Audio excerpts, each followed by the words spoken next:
Welcome back to the Foundations of Learning podcast. My name is Shaylee, a previous educator here to empower parents to take back their child's education and create lifelong learners. Today we are talking about whether or not school actually equals learning. When we talk about school and education and learning, we often use these words interchangeably, but they actually mean very different things. School is a system, education is a structure, and learning is an experience. And inside most American classrooms, these three collide more than they actually connect. So what does learning actually look like in a classroom? When you step into a typical American classroom, you're going to probably see rows of desks. Maybe you see groups of desks where kids are sitting together, but often it is a row of desks. You have the sharpened pencils. You have the group of kids that are all expected to move at the exact same pace. And on the surface, it looks maybe a little bit organized, maybe even efficient.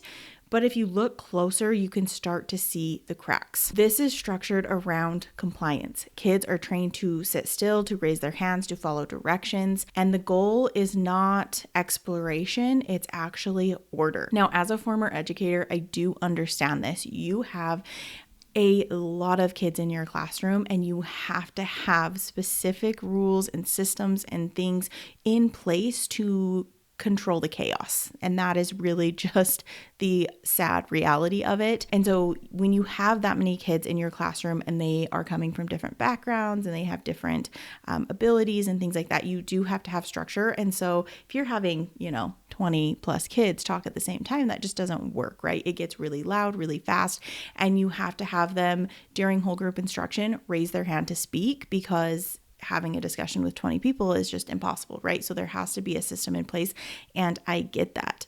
But at the end of the day, when we are looking at what these do, it does breed compliance. And then we add in like the strict schedules and the scripted curriculums, and then you have a recipe for just that structured compliance that you're going to see.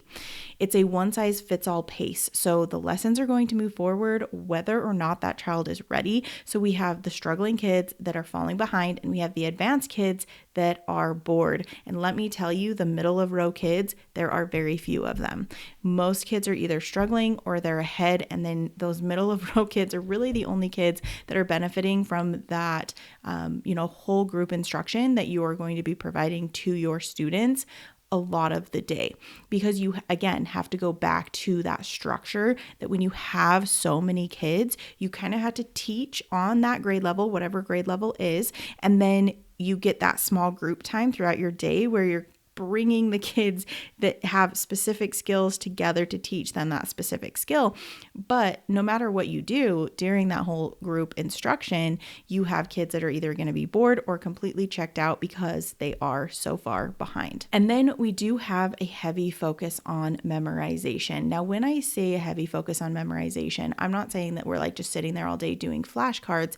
However, there is an emphasis on memorizing something for a test. Once that test has disappeared or, has passed, then you are moving on to the next thing. And this doesn't always go with what true learning actually is going to look like.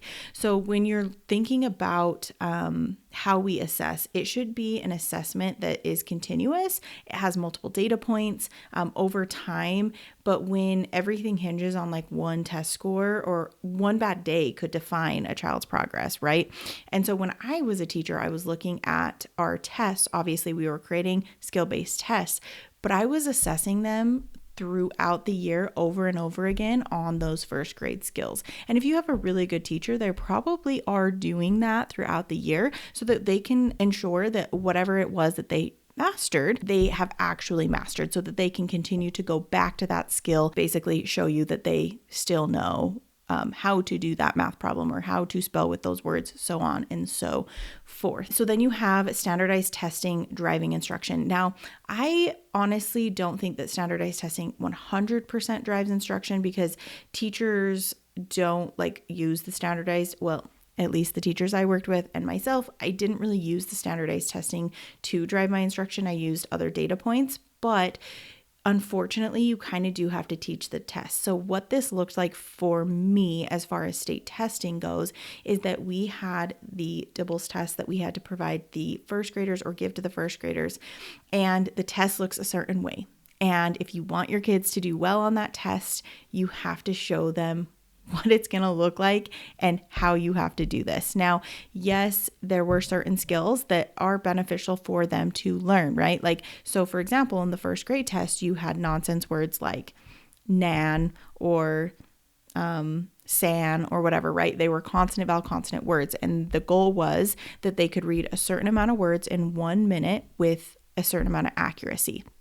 So when you're looking at that, it's like, okay, I need to provide them with a sheet that looks like this. They need to get practice being timed so that they don't get anxiety over being timed, right? And getting them to practice that. Now, some people say, well, reading nonsense words is good because that actually is going to tell you whether or not they have the ability to decode and blend the word back together. And yes, there is an aspect to that. However, it was a part of our small group instruction because we wanted to make sure that our scores were good. Now, yes, it only took, we would literally only set a timer for like 30 seconds. Like we would never do the full minute, but so it was like a 30-second thing that we would do and they would get practice reading. So there were some good things with it. And then again, they had a passage that they had to read. And again, it was, you were timed for 1 minute. We were looking at their accuracy, their pace on how quickly they could read it. And then there was a comprehension piece to that. So what did you read about? And it was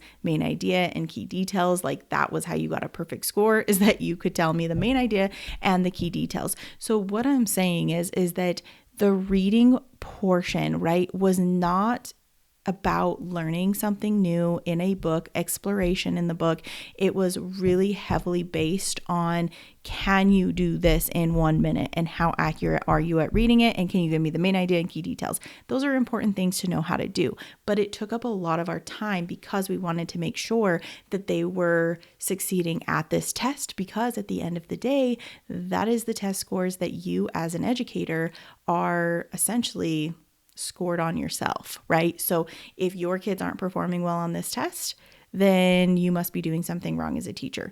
And so you kind of have this weird dichotomy, I guess, where you are trying to ensure that your children in your class succeed. And then you also have this like looming test, I guess, that kind of makes you do certain things in the classroom so that you can have good test scores, right? Early academics are forced. So I actually just did a different podcast episode if you want to look at that. It's about Finland and how they are succeeding and kind of kicking everyone's trash in academics. And the kicker is that they don't force academics early. They are actually emphasizing social emotional learning, play, and all of those good things before they actually have them do their academics. And so kindergartnens in America are expected to read and write, and maybe their brains just aren't developmentally ready. Now, I'm not saying that every child cannot read at the kindergarten age. Maybe you have a kid that's reading very well at 5 years old, but some children are going to have a harder time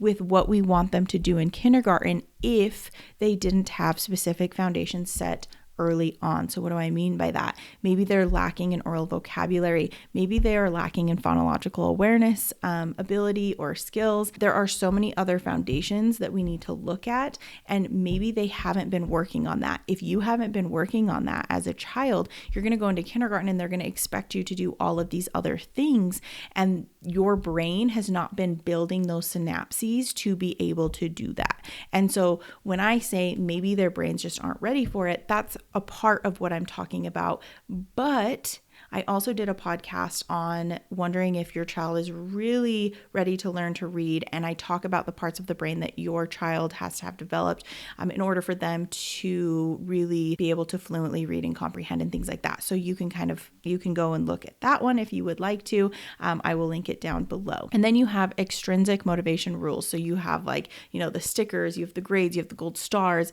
and kids are learning to perform for approval and not for the joy of discovery. True life lifelong learning does not come with a prize. It comes from curiosity, conversations, and exploring with others who know more than you do. When we look at what schooling looks like, which is what we are doing in school, it's measurable, it is compliant, and it's efficient, although I kind of don't believe that it's quite efficient, because if you look at our reading and math scores, which are disgusting, it's not that efficient, but it's just not what true learning looks like. So what does true learning actually look like? True learning is rarely going to fit inside of this classroom box.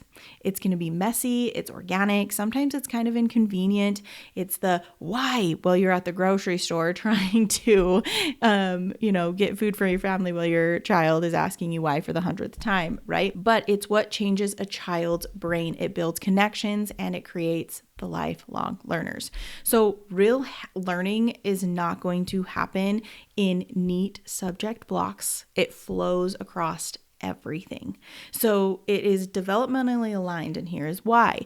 Kids play with sounds, they strengthen their hands and build oral language before being asked to write sentences or read fluently. This is why play is so important in those early years. And I would even argue that we should not be pushing academics on 5-year-olds, and we should be playing. We should be building oral language. We should be reading aloud. We should be just exploring ideas and setting those foundations, like I said, giving them that background knowledge, the oral language skills. Start doing phonological awareness where you're playing with the sounds of our language. Yes, I think we could integrate letters for sure, but we are asking so much of 5-year-olds. When you go into a kindergarten classroom and you look at what they have to know, they need to know this many high frequency words. They need to be able to write in a full sentence. They need to be able to read simple sentences. They need to be able to spell simple words and read simple words. We are asking so much of them when we have a lot of kids, unfortunately, that don't have that background knowledge, the oral language skills, the phonological awareness skills. And so we're trying to cram all of this in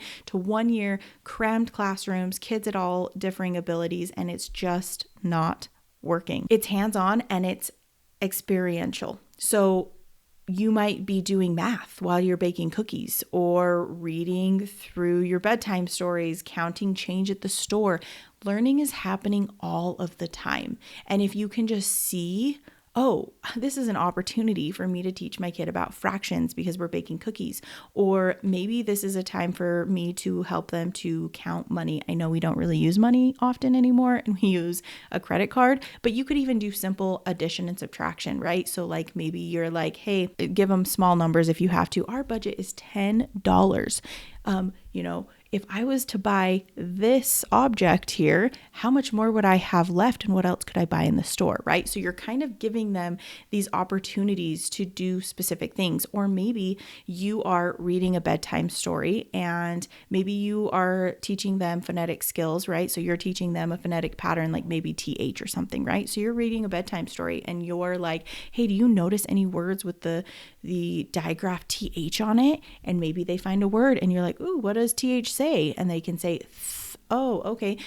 Maybe this is an easy word that they could sound out. Let's sound out this word together, right? Super simple, super fast. You don't have to have them read the whole book, but it's just like little pieces that you can integrate into their learning as they're doing something that they want to do that's fun for them, so you can kind of build it into your life. And here is one important piece. Out of everything that can be learned through play and exploration, reading, math, and writing still should be taught systematically and explicitly. So even though you can bring it into your life, it is important that you are still outside of that, teaching them the skills they need systematically and explicitly. And the only reason I say that is because I, as an educator, have done 2 different ways of teaching reading, and one of which was systematically and explicitly, and that is when I found the most gains for my students. That's when they were more confident in their reading and their spelling. So let's talk about why that's important. We have decades of research that show that kids learn to read best when they are taught the phonetic code that our language follows. Math too is a language. So each concept is going to build on the last, and kids need clear, explicit teaching to master it. And let me tell you a little experience on the math math front on this. So I have taught multiple math programs throughout my teaching years, and one of which was a more exploratory based math program. Okay. You were not teaching them the skills first. Basically, what you were doing was giving them a problem, and then they had to try to figure out how to solve it. Now, there were some kids that were really good at this, but it was also because I think that they had more of a background knowledge in mathematics to be able to do this. Okay. So it wasn't super helpful. I was having kids being super frustrated. Their scores were really struggling when I was, trying to see if they had mastered these skills. And so I had to go back and say, okay, this exploration part is super important. Like when I was talking about, you use math when you're baking cookies.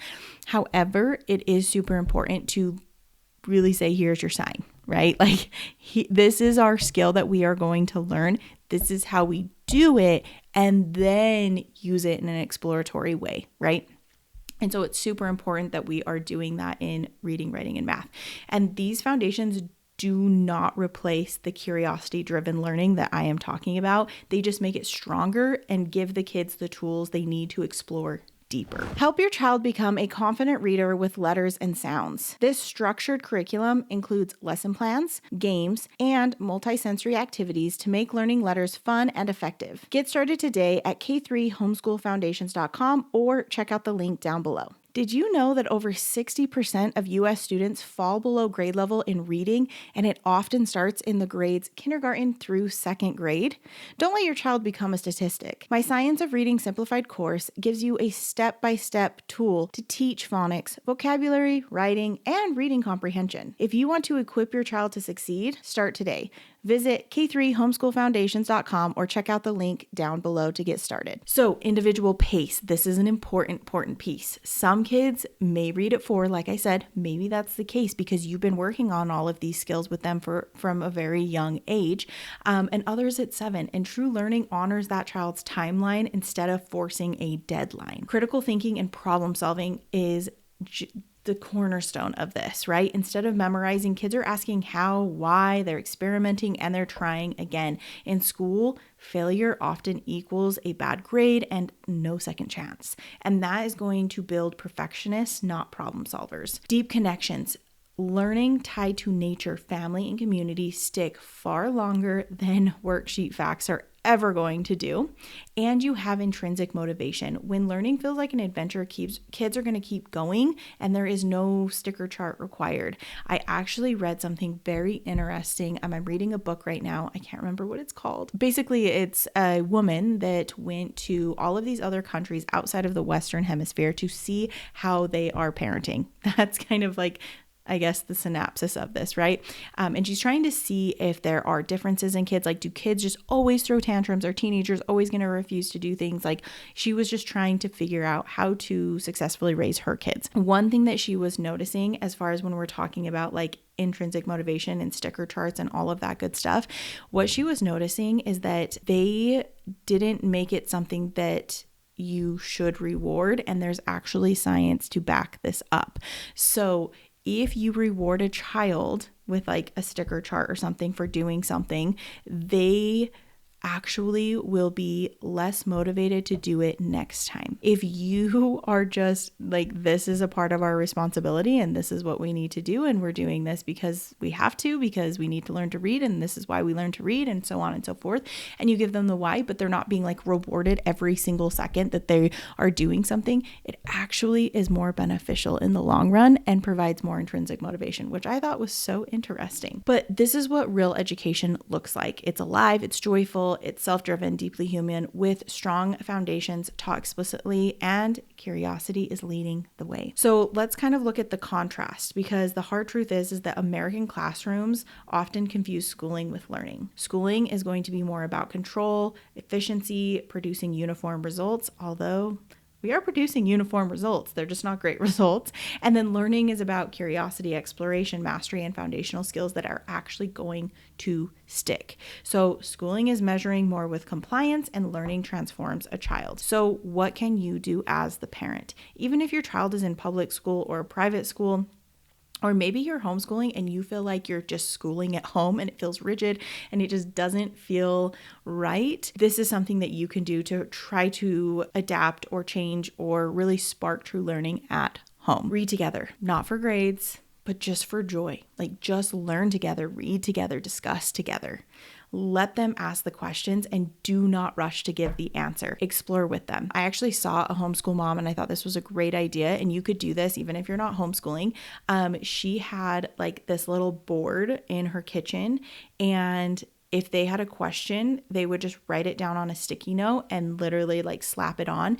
And then every single day she would just like pull the sticky note and they would learn something together. And so then she wasn't getting them coming to her all the time, like, why? Now, if you had a child that couldn't write, then maybe they have an older brother and sister help them, or maybe you even do something on like technology, like maybe you use an iPad or something. And I'm sure like in the Notes app, if you taught them how to use it, right, you could have them do like speech text or whatever, right, and have them to a place where they're writing down these questions. And so I think that that's a really cool way to get their questions out, but also, and then explore with them later on when you have the time. Involve them in real life tasks like cooking, gardening, or fixing things. Back to that parenting book that I'm reading right now. That's like such a big deal. 2-year-olds want to help because they want the autonomy and they're trying to learn about how they are helpful in their community. Like, how can I help in my community? That's their family at the time, right? And so involving them in cooking and gardening and fixing things, and they're going to be constantly learning, right? Like I said, there are so many things that we can learn in our real life tasks that are going to involve, or they're going to need to know how to read, how to do math problems, like all of these different things, right? Encourage play. It builds more brain connections than endless worksheets. Unstructured play is actually the real MVP. All right. We're not talking about giving them some task in their playtime, like just letting them go haywire and play. And also boredom. Let them be bored. If they come to you and say, I'm bored, figure it out. Find something to do. And if they say they're bored, well, you got a lot of things you could do around the house, right? Like look for things around the house that you could do. Maybe dishes need to be done, but really just letting them play and going back to those real life tasks for kids, that is play to them. That is connecting with them. Doing dishes with you is play. Cooking dinner with you is play. All of these things are play for them. Like I said, make sure you teach reading, writing, and math explicitly, or make sure that your school is teaching this explicitly. These are the tools that can unlock the deeper learning.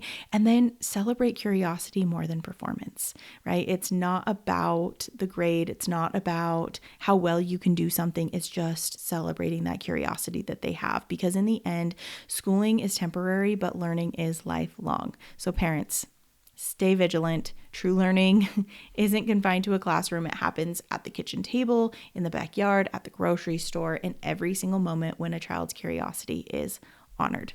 I hope that you found this podcast episode interesting or maybe helpful, and that you can continue to create those lifelong learners, because they are important. It is important that we are lifelong learners. If you liked this episode, share it with someone else, hit that like button, and subscribe to my channel, and we will see you next time. Thanks for listening. If you enjoyed this episode, be sure to subscribe wherever you listen to podcasts so you never miss an update. Literacy is the foundation of learning, and every child deserves the tools to succeed. If you're ready to take the next step in your child's education, check out my website at k3homeschoolfoundations.com for resources, curriculum, and support to make literacy simple and effective.